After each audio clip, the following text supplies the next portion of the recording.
time, Salonga did not allow. We are ready. We're going to walk him out. We can arrest him right outside the gate.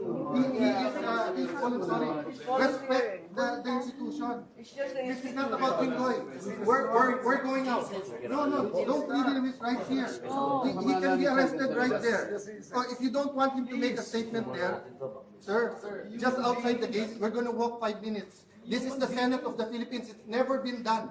It's never been done. Salonga stood up for Enrile. Ang kalaban si Cory. Ang kaso rebellion. Anong ginawa? They walked out. We're just asking you to walk out. Let's walk. Let's walk. You arrest him here. You can arrest him right now. Sir! You can arrest him. This is the Senate. This is the Senate. Sir, this is the Senate. Not for me. No, I did not. That's not for me. That's for the Senate, sir. Sir, it's for the Senate. For the country. Sir, pumayag ka na kanina. Pumayag ka na right outside the door. Right outside the door. No handcuffs.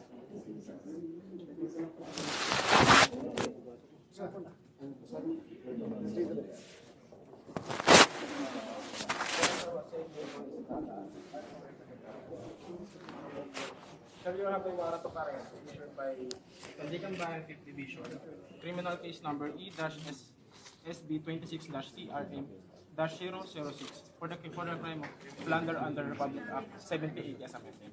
Signed by Honorable Zaldi B. Trespeses, Chairperson Associate.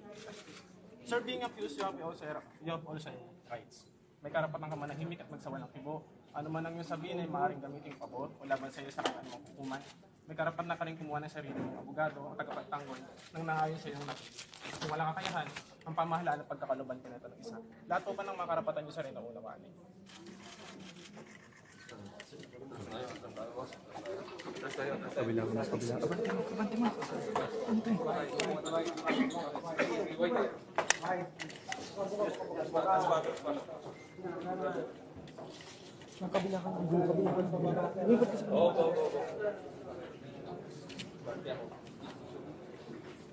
Elevator, yung ano lang arresting ko ano lang. Baba, takbo baba.